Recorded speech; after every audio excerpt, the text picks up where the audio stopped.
बड़ा संजोग का बात है, कुछ दिन पहले ऐसे ही किसी को हम मतलब बातचीत के क्रम में हम बता रहे थे कि देखिए जंगल में कोई जाके पेड़ लगाता है क्या, इसी क्लास में बोले या किसी और को बोले थे कि जंगल में कोई पेड़ नहीं लगाता है, जंगल खुद ही बीज गिराता है और वो बीज समय पर पानी भी आ जाता है पर और वो सबसे सघन होता है और जहाँ हम लगाते हैं वो सूख जाता है। यानी अनमने ढंग से किया गया कार्य परिणाम नहीं देता है। और जंगल का क्या है ना, एक सतत सर्कल है, एक अनवरत चक्र है जिसमें वो उसकी बीत, तो ये क्या है, एक नितांत निदर्शन है, उदाहरण है, एग्जाम्पल है, लेकिन जीवन के दर्शन के साथ इसकी साम्यता है, दिखता है। यह केवल जंगल का एक उदाहरण नहीं दे रहा है, यह जीवन के बारे में बता रहा है कि कैसे जीवन में जब विपरीत परिस्थितियाँ आती हैं तो आप खुद ही खड़े हो सकते हैं, खुद ही वृक्ष बो सकते हैं और खुद ही बहुत विशालकाय हो सकते हैं, अपने स्वरूप का विस्तार बीज से वृक्ष तक कर सकते हैं।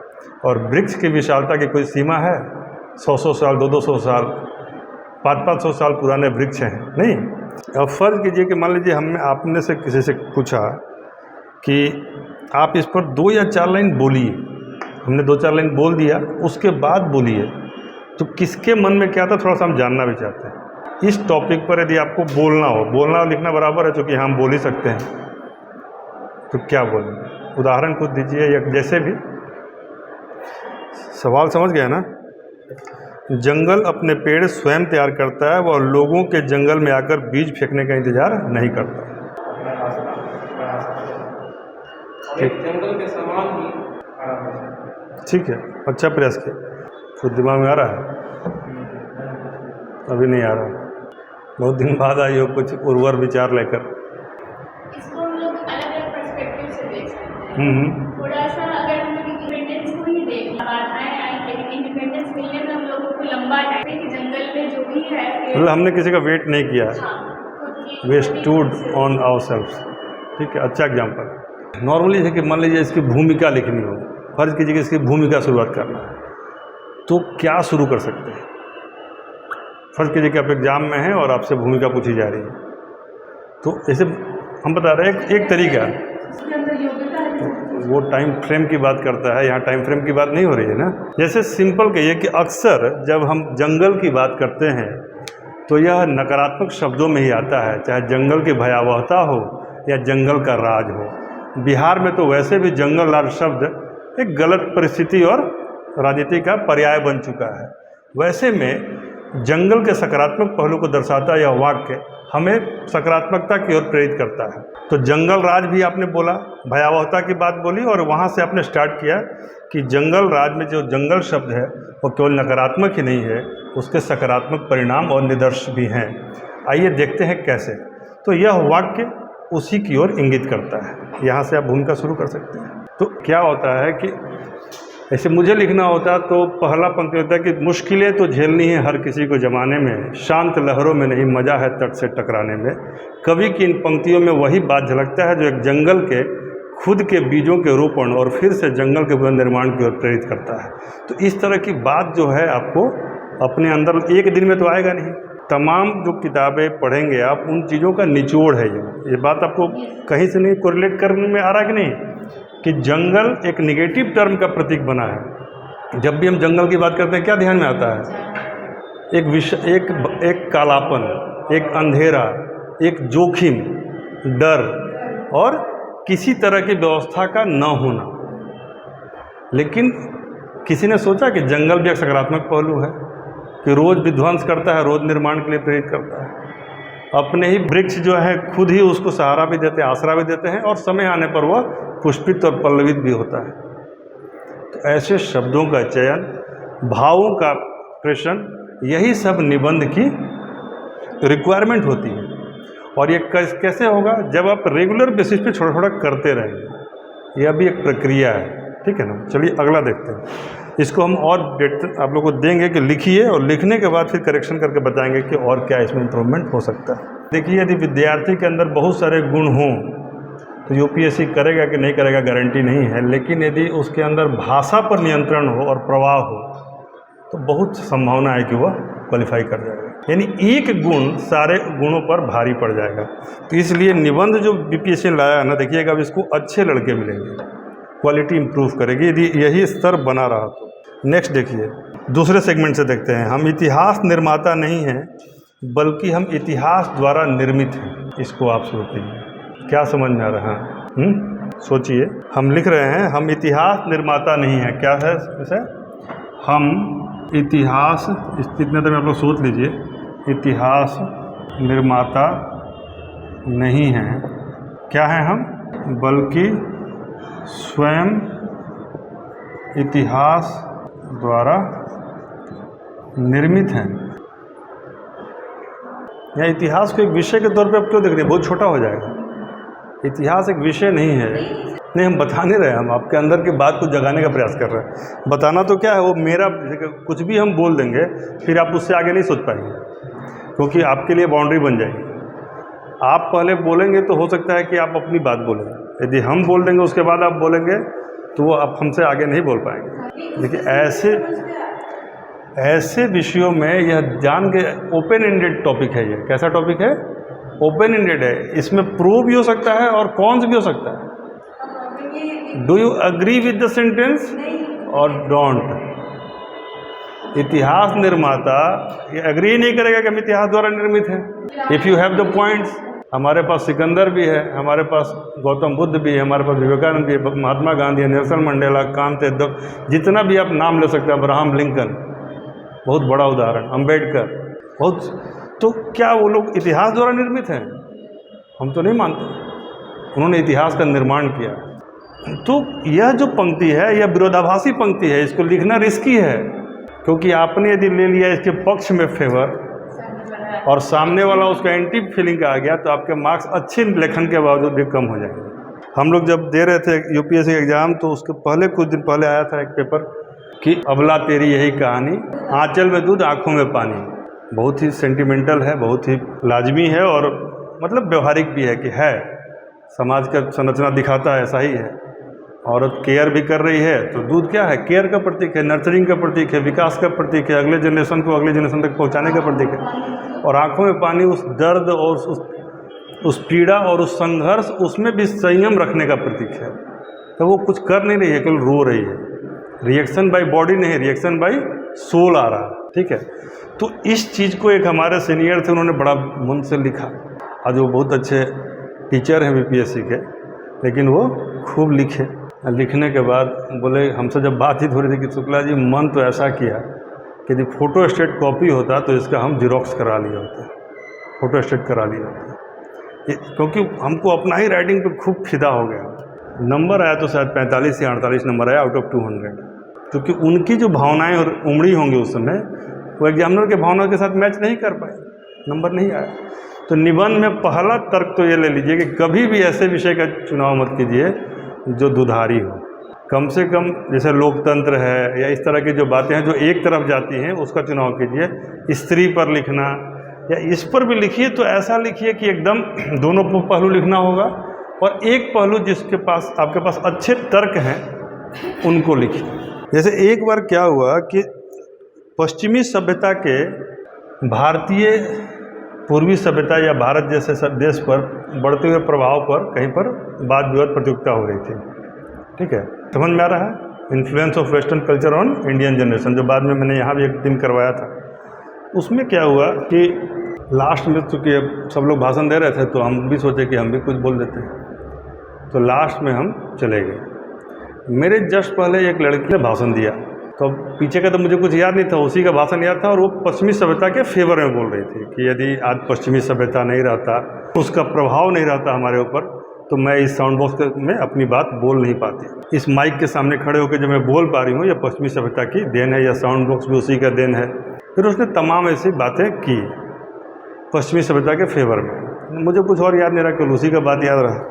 तो हमने कहा कि देखिए, यदि आज पश्चिमी सभ्यता जीत जाती है और भारतीय सभ्यता हार जाती है, तो यह जो है नरगिस पर मैडोना की जीत होगी, यह महात्मा गांधी पर किसी फिडेल कास्ट्रो की जीत होगी। इस तरीके से मैंने 4-5 उदाहरण देना शुरू किया, इधर से सबल पक्ष और उधर से कमज़ोर पक्ष। अब जज लोग जो है हाथ बंद गया कि भाई अब ये तो बोल दिया ऐसा बात, यदि ये जीत गया तो इसकी जीत होगी। तो कैसे करके हमको जिनको जिताना पड़ा। कहने का मतलब कि आपको विवश करना है एग्जामिनर को कि वो आपकी बात के तर्क से विवश हो जाए। बात समझ आ रही है? तर्क से विवश कैसे होगा कि आपने इतिहास निर्माता हम खुद हैं, इसमें अहंकार तत्व को हटा दीजिए लेकिन निर्माण तत्व पर जोर दीजिए, क्योंकि इस बात में क्या है, इतिहास के हम निर्माता हैं यदि आप कहते हैं इसका मतलब आप बहुत अहंकारी हैं, एरोगेंस शो करता है। और हम इतिहास निर्माता नहीं हैं जब कहते हैं तो आप कहते हैं कि हम अहंकारी नहीं हैं। जैसे कृष्ण ने गीता में क्या कहा कि सर्वधर्मान परित्यज्य मामेकम शरणम व्रज, सभी धर्म को छोड़कर किस में आओ, हमारे पास है। तो धर्म मतलब क्या, अलग अलग जो रास्ते हैं उसको छोड़ो और मेरे ऊपर भरोसा करो। यदि आप ऋग्वेद में जाते हैं तो लिखता है एको अहम द्वितीयो नास्ति, उसका भी साउंड ऐसा ही आता है ना, एको अहम, मैं ही हूँ, द्वितीयो नास्ति, दूसरा नहीं है। तो वही साउंड है, लेकिन क्या उसमें अहंकार है? उसमें निर्माण करने का आत्मबल है, विश्वास है। यह जो लाइन है ना अहंकार और निर्माण के बीच का, उसी को आपको किससे पढ़ना है, एग्जाम्पल देके।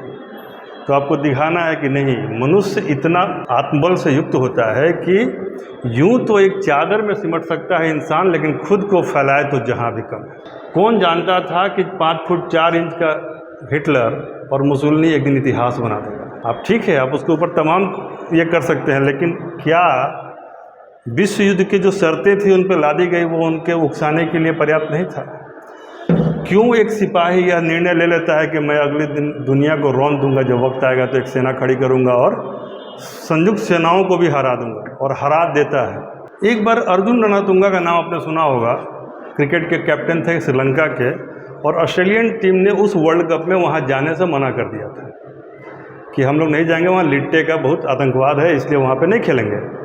तो रणतुंगा एक पहला कप्तान था जिसने कहा कि कहीं भी खेले, यहाँ खेले या लाहौर में खेले, हम लोग उनको हराएंगे और इस बार वर्ल्ड कप श्रीलंका ही जीतेगा।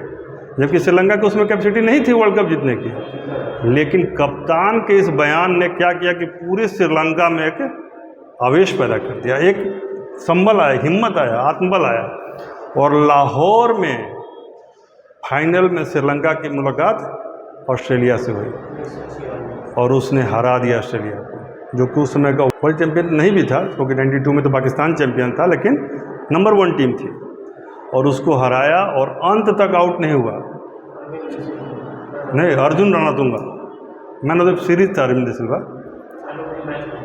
मैच में, हाँ, लेकिन ये आउट नहीं हुआ था। मुझे याद है कि आखिरी गेंद तक चौका मारता था, बोला कि 1 रन लेना वाला नहीं लेंगे, 1 बॉल रुक के चौका ही मारेंगे, दौड़ेंगे नहीं, थकना नहीं है, इतना कॉन्फिडेंस था। तो कहने का मतलब है कि मनुष्य जो खुद को फैलाए तो क्या है, जहाँ भी कम है तो इतिहास निर्माता हो सकता है। लेकिन इतिहास निर्मित हम कब हैं? क्योंकि जब जब हम ये सोचने लगते हैं कि हम इतिहास निर्माता हैं तो हमारा अहंकार हावी हो जाता है, और अहंकार और कुछ नहीं करता है, हमें कार्य करने से रोकता है कि नहीं?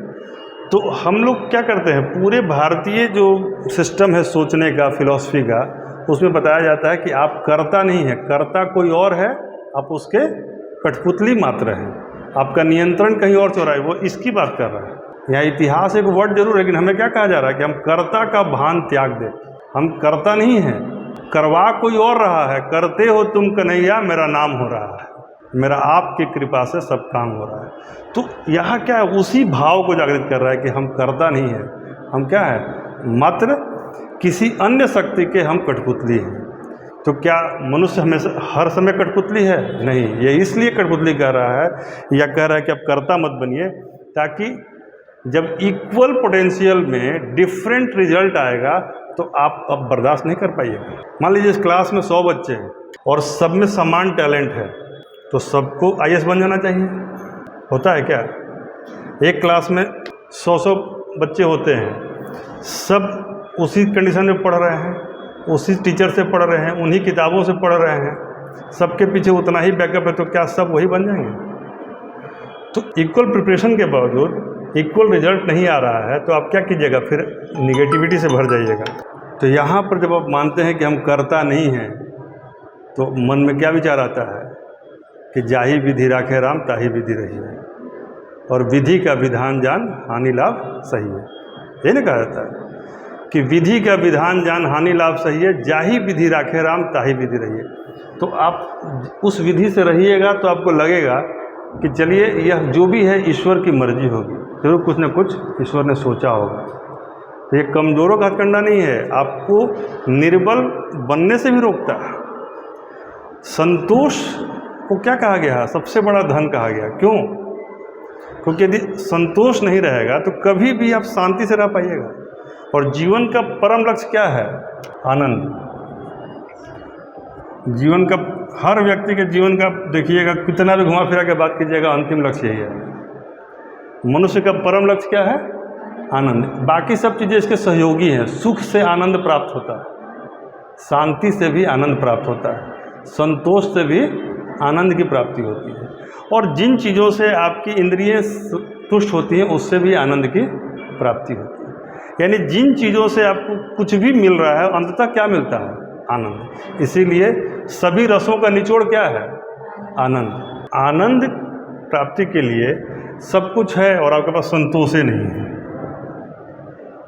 रुपया पैसा गाड़ी बंगला सब कुछ हो गया और संतोष नहीं है। क्यों भाई? तो आज ये घड़ी पहन के आए और कल जो है कोई रोलेक्स का पहन के बगल में खड़ा है, दुखी हो गए। आप चल रहे हैं पैशन गाड़ी से, बगल में पैशन प्रो लेके खड़ा है, दुखी हो गए। जब तक पैशन पे थे और अगला का पैशन प्रो नहीं देखे तब तक तो आप दुखी नहीं थे, जैसे अगले का देखे दुखी हो गए। आप 10 प्रो लेके आए, 10 प्रो मैक्स मोबाइल लेके बतियाने लगा हेलो, आप ये कर रहे थे तो उधर से एप्पल लेके आ गया, तो दुखी होने का अंत है? नहीं है। तो ये जो संतोष है ना, इसको कई लोग कहते हैं कि नहीं ये तो कायरता है, हार मानने की प्रवृत्ति को संतोष कहते हैं, नहीं कहा जाता है। लेकिन आप भगवान से शिकायत कर रहे हैं कि मेरे पैर में अच्छे जूते नहीं हैं, आपने मुझे पैसे नहीं दिए कि मैं जूता खरीद पाऊँ। अब तभी किसी का कटा हुआ पैर दिख गया, भगवान बोले बाप हमारा पैरवा है, बहुत भलाई होती है, नहीं तो पैर नहीं रहता क्या करते? भगवान को फिर आप धन्यवाद देने लगेंगे। 1 सेकंड के अंदर जूता के लिए शिकायत करता हुआ व्यक्ति अगले सेकंड पैर के लिए धन्यवाद दे सकता है कि नहीं? इन चीज़ों को एक साथ सोचना और ऐसे उदाहरण के रूप में पिरो देना, ये नहीं कि मैंने सारे उदाहरण बताया, ऐसे 1000 उदाहरण हैं जो आपको इतिहास का निर्माता सिद्ध कर सकते हैं, और ऐसे 1000 उदाहरण हैं जो कहते हैं कि नहीं हमको कभी निर्माता बनने का प्रयास नहीं करना चाहिए। इसी के बैलेंसिंग को ही कहते हैं राइटिंग।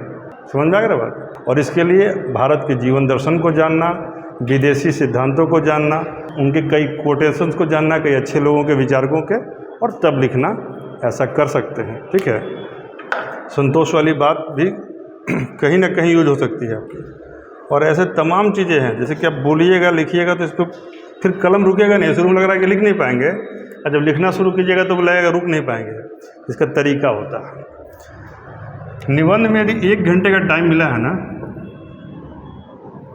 तो हर वो व्यक्ति अच्छा लिखेगा जो 20 मिनट इस 1 घंटे में, हम बोल रहे हैं, मेरे बात को ध्यान सुनिएगा, इस 1 घंटे में 15 मिनट, 20 तो ज़्यादा हो जाएगा, 15 मिनट इसकी ड्राफ्टिंग करेगा। एक भी अक्षर नहीं लिखना है, रफ पेपर रहता है निबंध में, आप रफ पेपर लीजिए और बनाइए कि मैं भूमिका में ये चीज़ें लिखूंगा, छोटा सा हल्का सा, कि भूमिका में ये कोटेशन दे सकते हैं, भूमिका में सोच के कि हाँ ये कर सकते हैं, हल्का सा उसका हिंट दे दिए। फिर उसकी मेन बॉडी में हम क्या क्या डालेंगे, फिर उसके प्रो वाले पक्ष में क्या क्या डालेंगे, फिर एंटी में क्या क्या उदाहरण देंगे, मतलब थोड़ा थोड़ा उसका 1-1, 2-2 वर्ड यहाँ लिखते जाना है, और फिर उसको कैसे ख़त्म करेंगे। ये करते हुए आपके विचार जो है ना उद्भूत हो जाएंगे। जब उद्भूत हो जाएंगे तब आप 15 मिनट सोचने के बाद, 10 मिनट सोचने के बाद इस ड्राफ्ट को कीजिए। अब जब इस ड्राफ्ट को कर लिएगा, इस ड्राफ्ट को देख के लिखना शुरू कीजिए, हर लाइन जो है ना और इम्प्रूव होता जाएगा। आपने लिखा है कि हम 2 बात लिखेंगे, लिखा जाएगा 4 बात, और इतना शानदार निबंध बनेगा कि you won't believe that you have written by yourself, कि आपने खुद ही लिखा है, यह अब आपको ही यकीन नहीं होगा। क्योंकि क्या होता है ना कि सारे भाव हमारे अंदर होते हैं, हमको पता ही नहीं होता कि हमारे अंदर है। इसीलिए देखिए कि जो लोग कहते हैं कि बैठे बैठे कोई दुखी हो गया, बैठे बैठे कोई सुखी हो गया, हंसने लगा। क्यों? क्योंकि उसका सुखी वाला भाव जग गया, स्थायी भाव का उद्बोधन हो जाता है। आप साहित्य के विद्यार्थी हैं, आपको पता होगा कि रस या आनंद की प्राप्ति कैसे होती है? रस की निष्पत्ति से। और रस की निष्पत्ति कैसे होती है? विभाव, अनुभाव और व्यभिचारी के संयोग से। तो बोलिएगा ये तो और टफ हो गया, विभाव क्या होता है, अनुभाव क्या है, व्यभिचारी। जैसे आप सिनेमा देखते हैं तो सिनेमा में ये तीनों होता है, वहाँ पर हीरो काम कर रहा है अपना, पीट रहा है गुंडा को। तो हर व्यक्ति जो सिनेमा देख रहा है तो सोचता है ना हम ही हीरो, अमिताभ बच्चन के जगह पे या शाहरुख खान की जगह पे खुद को रखता है, नहीं। और ऐसा नहीं है कि कोई लड़की सिनेमा देखेगी तो अमिताभ बच्चन की जगह पे अपने आप को रख लेगी, होता है क्या? तो कितना भी ये हो, वो हीरोइन की जगह ही अपने आप को रख के सोचेगी। यदि राम और सीता का मंचन चल रहा है मंच पर, तो लड़का सोचेगा हम राम हैं और लड़की सोचेगी कि हम सीता हैं। सीता के साथ जो सुख दुख हो रहा है वो लड़की को लगेगा मेरे ऊपर बीता है। इसी को कहते हैं सामाजिक का जो एक्टर है उसके साथ सातत्य बन जाना, एकाकार हो जाना, नहीं होता है। तो अब क्या होगा कि पिटा रहा वहाँ पर और दर्द यहाँ पर हो रहा है, इस तरह का होता है ना। इसीलिए आदमी सिनेमा देखते समय रो देता है, हंस देता है। और अच्छी काव्यों में भी ये परंपरा होती है। किताब पढ़ के भी आप रो सकते हैं, हंस सकते हैं, बिना पढ़े भी हंस सकते हैं। जैसे ज्ञान जब ऊपरी लेवल पर आ जाए तो तब भी हो सकता है। कहने का मतलब है कि स्थायी भाव हमारे अंदर होता है, अज्ञात फॉर्म में हमारा चेतन और चेतन मस्तिष्क का जो है वो स्टोरेज अलग अलग होता है। तो हमारे अंदर में चीज़ें एकत्रित हैं लेकिन हमको पता ही नहीं है कि एकत्रित हैं। तो उसी का उद्बोधन कराने के लिए टाइम टू टाइम वैसे चीज़ों पर लिखना, सोचना या आपस में बोलना पड़ता है। चलिए एक और देखते हैं। आप लोग इससे सहमत हैं कि केवल मेरी बात सुन गया? क्योंकि इस पर हम पूछे नहीं कि आप इतिहास निर्माता हैं या इतिहास द्वारा निर्मित हैं। कौन कौन सोचता है कि आप इतिहास निर्माता हैं? किसको किसको लगता है कि आप इतिहास निर्माता हैं? धरती किसान तू है मनु की संतान, तेरी मुट्ठियों में बंद तूफान है रे, मनुष्य तू बड़ा महान है। क्या बोला हमने? धरती किसान तू है मनु की संतान, तेरी मुट्ठियों में बंद तूफान है, मनुष्य तू बड़ा महान है। तू जो चाहे पर्वत के रुख को भी मोड़ दे, नहीं है, नदियों के रुख को भी मोड़ दे, तू चाहे तो पर्वत को भी तोड़ दे। हमारे पास उदाहरण है दशरथ मान जी का। अपनी पत्नी के लिए पानी का प्रबंध करने के लिए एक व्यक्ति खड़ा होता है बिना किसी संसाधन के और बोलता है कि मेरी जिद है कि मैं इसे पूरा करूँ। तो प्रेम दिखाने के लिए गुलाब का फूल लाना जरूरी नहीं है, प्रेम का तरीका ये ज़्यादा बेहतर है। मांझी साहब चले गए लेकिन अमर हो गए, और एक पीढ़ी के लिए नहीं अनेक पीढ़ियों के लिए। ऐसे उदाहरणों को दीजिए। ऐसा नहीं है कि किताब में दिखाया तभी भी होगा, आप अगल बगल भी दे दीजिए, और नहीं तो कहीं से क्रिएट कर दीजिए। हम तो 2 बार निबंध लिखे हैं यूपीएससी में, दोनों बार अपनी कविता से लिखे हैं, दोनों बार अपनी कविता शुरू की है। सभ्यता के विकास से संस्कृति का ह्रास होता है, ऐसा जब निबंध मैंने लिखा तो उसमें पहला ही 4 पंक्ति मैंने अपना ही कविता का लिखा कि संतोष पर तृष्णा हावी है, लोभ और क्रोध प्रभावी है, विचारों में हमारे परिवर्तन आ रहा है, कहाँ था यह विश्व कहाँ जा रहा है। अब खुद ही को कवि लिखे उसमें कि कवि की इन पंक्तियों में वही अंतर्द्वंद झलक रहा है जो सभ्यता के विकास और संस्कृति के तत्जनित ह्रास से उत्पन्न होता है। इसलिए ऐसा नहीं है be confident what ever you do, be confident what ever you right, you know everything. Because ये एक दिन का परीक्षा नहीं है, 25 साल जो आपने पढ़ा है ना, 10वां क्लास 8वां क्लास से लेके अभी तक, पहला से लेके अभी तक, ये सबका निचोड़ है। आपने जितनी बार अखबार पढ़ा है, जितनी बार टेलीविज़न देखा है, जितनी बार दूसरों को बोलते हुए सुना है, इन सबका निचोड़ क्या है? लाइब्रेरी में जब जब आपने अपनी किताबें छोड़ के एक्स्ट्रा करिकुलर किताबें पढ़ी हैं, ये उन सबका निचोड़ है, और किताबों का भी निचोड़ है। ऐसा नहीं है कि गलत पढ़ लिया, उसमें नहीं है, सारी बातें तो वहाँ भी हैं। जो झूरी के 2 बैल थे हीरा और मोती, तो क्या उसका प्रभाव इसमें नहीं है? वो भी है। यदि आपने नीति शतक में पढ़ा कि वर्मे को गुणी पुत्र नाचा मूर्खा सतान्य पिय क चंद्र तमोहंती नाचा तारा गणा, तो क्या उसका प्रभाव नहीं है? उसका भी प्रभाव है। यदि स्वदेश पर आपका कोई आता है, देश प्रेम पर कोई बात, तो अपि स्वर्णमयी लंका न में लक्ष्मण रोचते हैं, जन्य जन्मभूमिश्च स्वर्गादपि गरीयसी। तो आप वो तो 7वां 8वां में पढ़े हैं, ये तो कोई ऐसा नहीं कि अलग से पढ़े, ठीक है ना।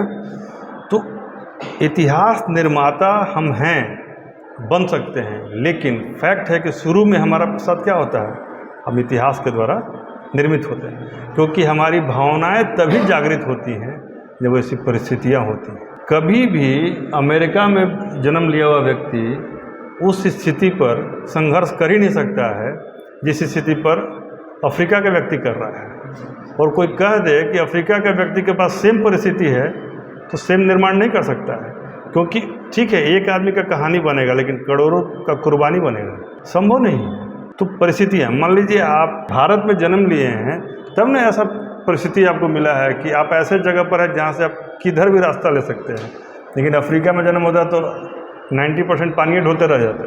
तो इतिहास निर्माता का जो भाव है वो अहंकार से भरा है, और इतिहास के द्वारा निर्मित जो भाव है यह समर्पण से भरा है। इसी अहंकार और समर्पण के भावना के उदाहरण आपको देने हैं, और जो पक्ष आपके व्यक्तित्व से सूट करता है उसी का तर्क देके उसको उपस्थापित कर देना है, उसी को प्रूव कर देना है कि although it is that but I think like this. ठीक है ना, ऐसे करके आप कर सकते हैं। चलिए अगला देखिए, अपने अनिवार्य कर्तव्य का पालन करें क्योंकि कर्तव्य निष्क्रियता से उत्तम है। इस पर तो पूरा का पूरा बात जो है रितिका ही बोलेगी, क्योंकि इसका ज्ञान चक्षु खुल गया है। नींद आ गया ना, वाइब्रेशन हो जाता है लगातार बोलने पर ना, रिलैक्स भी लग रहा है ना। कटु तिक्त कसाय हर तरह का स्वाद समझ में आया टॉपिक बोलो का पालन अवश्य करें क्योंकि निष्क्रियता से कर्म अवश्य ही उत्तम है। तो इसमें कर्म का कहाँ बात है? अनिवार्य कर्म की बात है, केवल कर्म की बात है। फिर भी ठीक है, बुरा नहीं है, आपने अच्छा बोला। कर्मण्येवाधिकार अस्ति, क्योंकि मनुष्य का एकमात्र अधिकार किस पर है? कर्म पर। बाकी चीज़ आप मत लिखिए, केवल इसी को लिखिए कि गीता में भी कहा गया कर्मण्येवाधिकार अस्ति। लेकिन ऐसा नहीं ना कि गीता में कहा गया इसलिए यह सच ही है। उदाहरण दीजिए, क्योंकि इस जीवन में हम जो कुछ भी करते हैं वो क्या है? वर्तमान में है। फ्यूचर किसी ने देखा है? और पास्ट घट चुका है। वर्तमान का ही बोलिए नहीं लिखा है। अपने अनिवार्य कर्तव्य का पालन करें क्योंकि कर्म निष्क्रियता से क्वेश्चन नंबर सेक्शन 1 का 3, यहाँ दो चीज़ें आ रही हैं। इसमें दो फैक्टर है, एक फैक्टर है निष्क्रियता और एक फैक्टर है कर्म। अब ये कह रहा है कि यदि आपको बहुत ललक नहीं है काम करने की, तब भी अपना बेसिक काम करते रहिए, क्योंकि कुछ न करने से करना हमेशा बेहतर है। निष्क्रिय रहने से सक्रिय रहना। इस पर सबसे बड़ा जो कोटेशन मुझे ध्यान में आता है जो हमने पढ़ा है वह है जॉर्ज बर्नार्ड शॉ का। जॉर्ज बर्नार्ड शॉ अच्छे लेखक, बहुत बड़े लेखक। उन्होंने चिंतन करके क्या कहा कि करने को कुछ नहीं हो तो मक्खी मारा कीजिए, लेकिन भगवान के लिए कभी खाली मत बैठिए। सबसे दिक्कत क्या है? खाली। अब क्या है कि आपको खाली बैठने की समस्याओं को बताना होगा कि खाली बैठने से क्या क्या नुकसान है और कर्म करने से क्या क्या फायदे हैं। तो देखिए, एक आदमी यहाँ पे एक उदाहरण है कि बैठा हुआ खाली और ये कर्म कर रहा है, तो क्या होगा? कर्म किया, एक ईंटा जोड़ दिया, फिर कर्म किया, एक ईंट जोड़ दिया, फिर कर्म किया, जोड़ दिया, फिर जोड़ दिया, फिर जोड़ दिया, ऐसे करके सालों बीत गए। इसने एक निर्माण कर दिया। सतत कर्म क्या करता है? निर्माण करता है। सतत कर्म क्या करता है? संग्रह करता है। सतत कर्म क्या करता है? विकास करता है। सतत कर्म सकारात्मक प्रेरणा देता है, अगलों को भी कार्य करने की प्रेरणा देता है। सतत कर्म से हो गया। ये बंदा है, मान लीजिए रितिका है, इसको आर लिख देते हैं। सतत कर्म, तो इसमें कई गुण आ गए ना, और इसका एक ही गुण है अनुशासन। सतत कर्म का मतलब क्या है? डिसिप्लिन। तो डिसिप्लिन एंड कंटिन्यूअस एफर्ट से क्या हो गया? निर्माण हो गया, विकास हो गया, प्रेरणा मिल गई और संग्रहण भी हो गया। ये बंदा क्या कर रहा है? ये कर्म निष्क्रिय बैठा हुआ है, तो इसके बोला कि क्या करेगा कि अभी इसका मान लीजिए क्लास में तो नाम देना ठीक नहीं रहेगा, इसका कुछ और भी नाम दे देते। मान लीजिए मोहन, क्लास में कोई नहीं है, तो ये बोला कि अरे सोहन आओ ना, बैठो ना यहीं पर। तो पहला तो काम किया कि उसका भी टाइम खराब किया। इधर से जा रहा गिरधारी, इसको बिठा लिया, तो गिरधारियों बैठ गया यहीं पर, हैं? तो ये जो बैठा, ये गिरधारी और ये कौन है? ये सोहन। तो इन सब को बैठा के इन दोनों को भी बेकार कर दिया। उसके बाद इससे जो है छज्जू का शिकायत करना शुरू किया। किसका शिकायत शुरू किया? छज्जू का। इससे जो है तितली का शिकायत शुरू किया। किसी का नाम हो सकता है। तो क्या है, इन लोग का भी टाइम उतना ही है। रोज इन लोग का यही काम है, बैठ के अपने गांव का है, किसी आदमी का या अपने शहर का, अपने बगल का, मोहल्ले का, कभी किसी का, filthy people, low standard people, सब standard people talk about the क्या, दूसरे लोगों की बात करते हैं। हाँ, वो लोगों के बारे में बात करते हैं। तो बात करेगा और फिर ढाक के 3 बात, ऐसा नहीं कि बात करके जाके उनको सुधार देगा या फिर उनसे कुछ, फिर एक दिन बीत गया और वहीं का वहीं है, अगला दिन फिर बुलाएगा चारों को, अब फिर वही काम करेगा।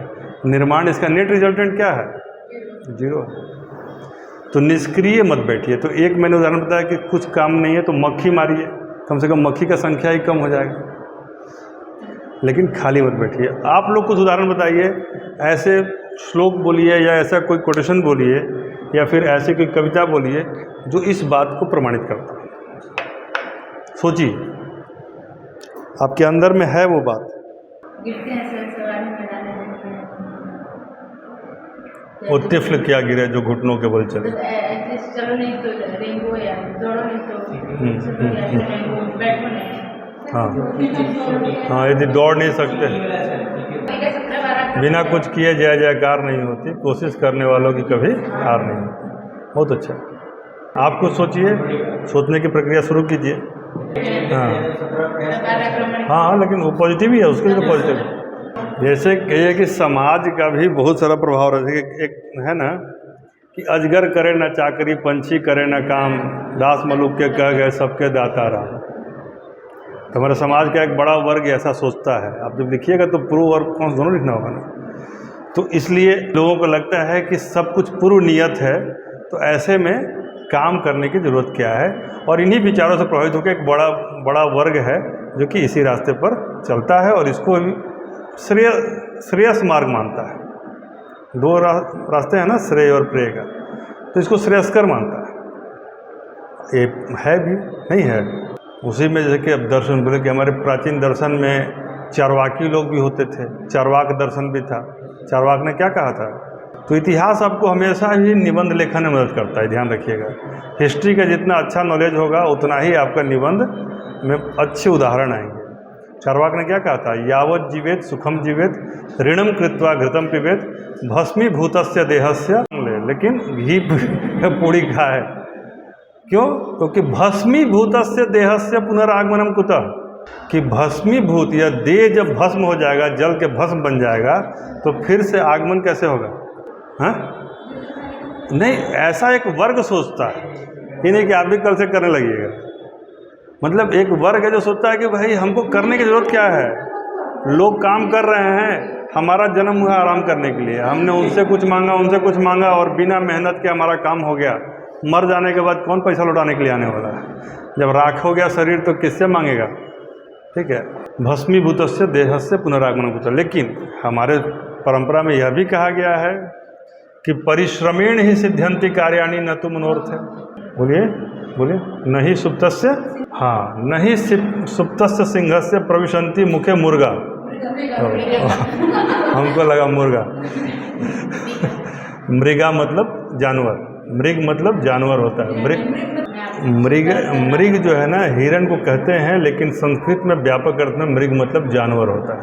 ठीक है ना? तो जानवर, केवल हिरण तो नहीं खाता है, शेर, वहाँ मृगा बहुवचन है, वह जानवरों के लिए आया है।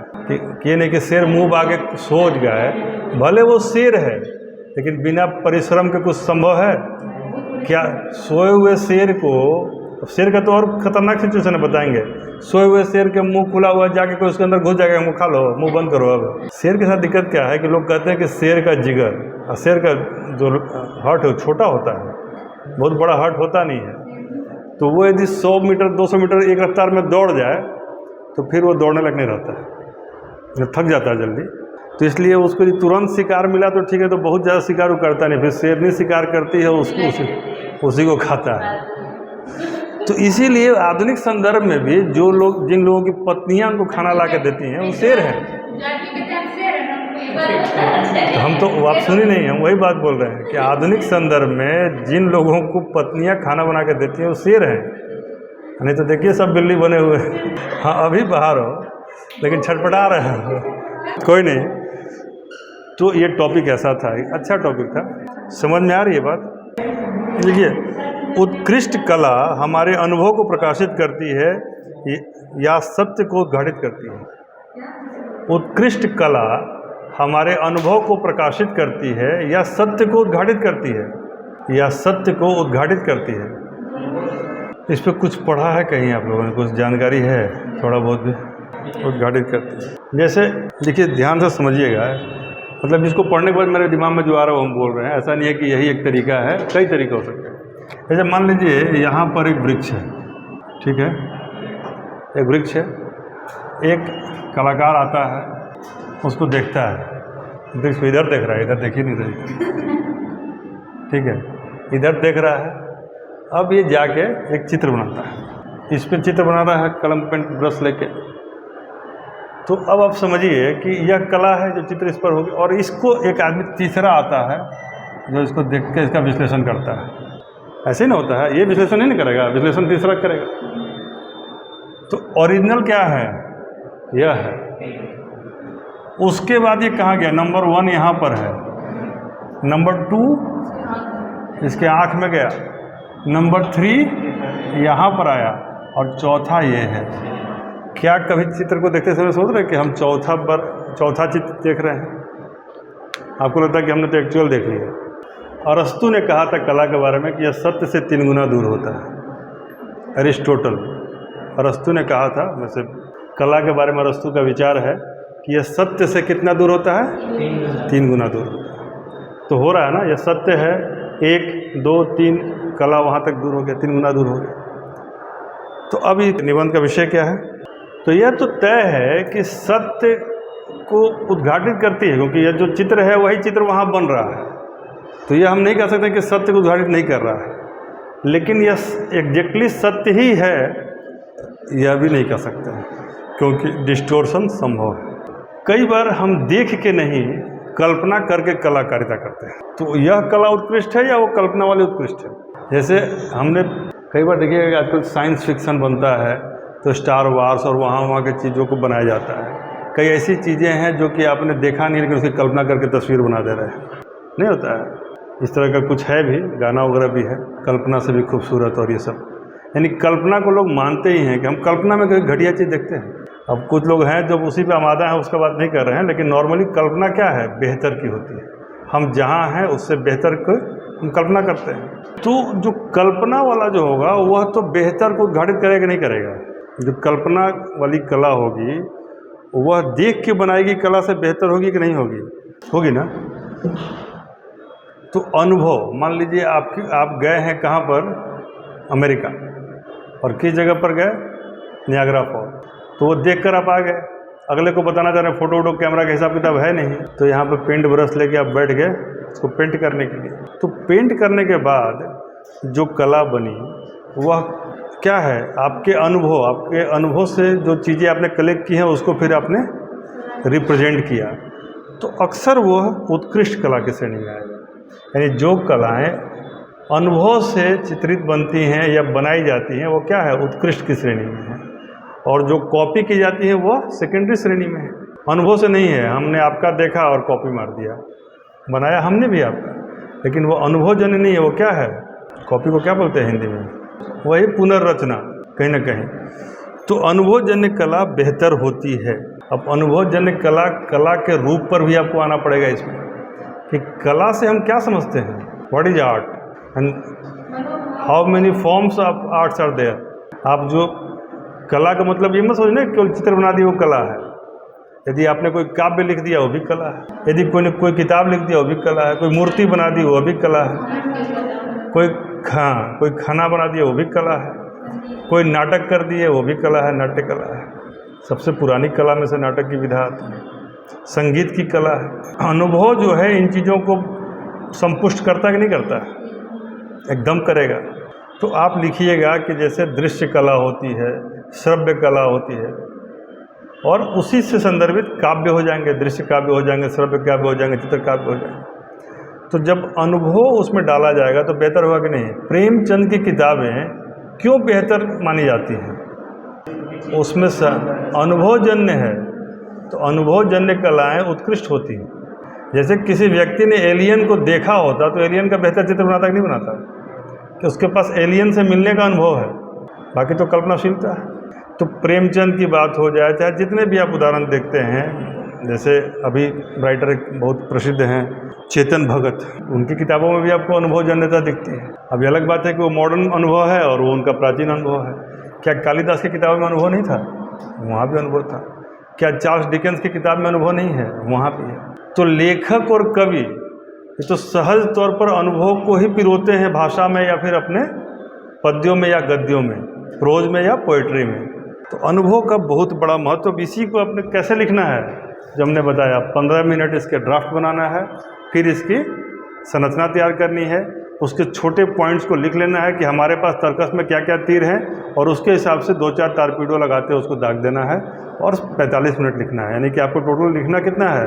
45 3 बार, और सोचना है 15 3 बार, यानी 45 मिनट आपको सोचने में लगाना है। मैं अपना ही अनुभव बता रहा हूँ आपसे कि हमारे एक मित्र थे, उस समय बहुत ही जोश में थे कि जब निबंध का विषय आया, पहली बार लिखना था, तो उन्होंने जाके नव उपनिवेशवाद करके एक टॉपिक आया हुआ था, उस पर लिखा। उसको लगाना कि नव उपनिवेशवाद पर जितनी जानकारी मेरे पास है शायद किसी के पास नहीं है, और वो समझ गया कि मेरा गेस क्वेश्चन लड़ गया। कभी खुश मत होइए कि परीक्षा हॉल में निबंध आपका गेस है, निबंध आप किसी का नहीं है, आपको वहाँ पर फ्रेश होना है। तो उसको लगा कि गेस क्वेश्चन लड़ गया, बाकी लोग अभी संघर्ष करेंगे, मेरे पास तो इसका पूरा आंसर ही तैयार है। तो उसने क्या किया कि जैसे ही पेपर मिला 5 मिनट के अंदर लिखना शुरू कर दिया, नव उपनिवेशवाद, नियो इम्पीरियलिज्म पर। ठीक है, तो 45 मिनट तक वो लिखता रहा और मेरे डायगोनल बैठा हुआ था, तो हम अपना ड्राफ्टिंग कर रहे थे। कभी कभी उस पर ध्यान भी चल जा रहा था, हम लोग तो इतना लिख लिया, फिर पेज पलट ले रहा है, फिर दूसरा पेज, फिर पलट लिया पेज। तो उसका तीसरा पेज जब चला था तब तक हम एक शब्द भी नहीं लिख पाए थे। यूपीएससी हॉल की बात बता रहे हैं, धौलपुर हाउस, शाहजहाँपुर रोड में जो है। तो 45 मिनट के बाद देखे कि वो आसमान ताकने लगा जब हम लिखना शुरू किए। उसका मैटर समाप्त हो गया था, अब उसके पास लिखने के लिए कुछ नहीं बचा। अब क्या करता वो? यदि फिर लिखता तो उसको रिपीट करना पड़ता। एक ही बात को कितनी बार लिखेगा? आप सोच के देखिए कि यदि आपने हड़बड़ा के लिखना शुरू कर दिया तो इसमें से किस विषय पर आप 10 मिनट से ज़्यादा लिख सकते हैं? नहीं लिख पाइएगा। यदि प्लान नहीं किया है कि अगले पैराग्राफ में क्या लिखेंगे, तब लिख पाइएगा? संभव नहीं। उसके साथ यही गलती होगी। उसने क्या किया कि जो आता था वो तो लिख दिया, 45 मिनट में ख़त्म, 2.25 घंटे क्या करेगा? और हमने पहले 45 मिनट में उसका ड्राफ्ट बनाया, अगले 2 घंटे लिखे, 15 मिनट उसकी समीक्षा की। तो नंबर में कम से कम 3 गुने का फ़र्क था, 3 गुने का फ़र्क। तो it's all about patience, drafting and rearranging and then reproducing. इस प्रक्रिया को अपनाना है और आप इस विषय को देखिए, इसमें से किसी एक विषय पर जिस पे आपको लगता है कि हम पढ़ लिख के अच्छा लिख सकते हैं, लेकिन लिखते समय शर्त है कि ना तो नेट खोलना है, पहले जितना पढ़ लीजिए, लिखते समय किसी को नेट का सहारा नहीं लेना है, ना एक भी शब्द के लिए, कोई कविता, कहानी, कोटेशन के लिए भी नेट नहीं खोलना है। आप पहले से पढ़े हुए को वहाँ पर कैसे रीइनकॉर्पोरेट कर पाते हैं, यही देखना है। कम से कम इसमें से एक विषय पर हर व्यक्ति 2 से 4 दिन, संडे तक लिख लीजिए, या आफ्टर एग्ज़ाम के बाद लिख लीजिएगा। ठीक है ना? आज के लिए इतना ही काफ़ी।